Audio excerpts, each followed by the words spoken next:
Hi మిత్రులారా, కథ చెప్తాను వింటారా అనే ఛానల్ ద్వారా మీకు కథను చెబుతున్నది కుడిపూడి మహాలక్ష్మి. కథ పేరు మనం బాగుంటే అంతా బాగున్నట్లేనా. రచయిత డాక్టర్ ఎం హరికిషన్. ఒక ఊరిలో ఒక రాజు ఉండేవాడు. అతనికి ఒక స్నేహితుడు ఉండేవాడు. ఆ స్నేహితుడు రోజూ సాయంకాలం రాజును కలిసి రాజ్యంలో జరిగే వింతలు విశేషాలు వివరించేవాడు. ప్రజలందరూ సుఖ సంతోషాలతో ఆనందంగా ఉన్నారని, ఎవరికీ ఎటువంటి సమస్యలు లేవని చెప్పేవాడు.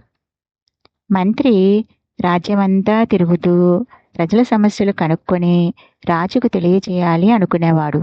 కానీ రాజు ఎవరి మాట వినేవాడు కాదు. స్నేహితుని మాటలు మాత్రమే నమ్మేవాడు. ఒకరోజు మంత్రి, రాజా, మీ స్నేహితుడు మంచివాడే, కానీ అతనికి లోకం గురించి తెలియదు. తాను బాగుంటే రాజ్యమంతా బాగుందని, తనకు కష్టాలు వస్తే రాజ్యమంతా బాగోలేదు అని అనుకునే రకం. మీరు అటువంటి వ్యక్తి మాటలు నమ్మితే ఆపదలో పడతారు అని హెచ్చరించాడు. దానికి రాజు మంత్రితో, నీవు నా మిత్రుని గురించి అన్న మాటలు నిరూపించగలవా అన్నాడు. అలాగే మహారాజా, మీ మిత్రుడు రేపు వచ్చి మీ పాలన బాగోలేదు అని మీకు చెప్పేలా చేస్తాను అన్నాడు. ఆ రోజు రాత్రి ఒక గూఢచారిని పంపించి మహారాజు స్నేహితుని ఇంటిలో బంగారం అంతా దొంగతనం చేయించాడు.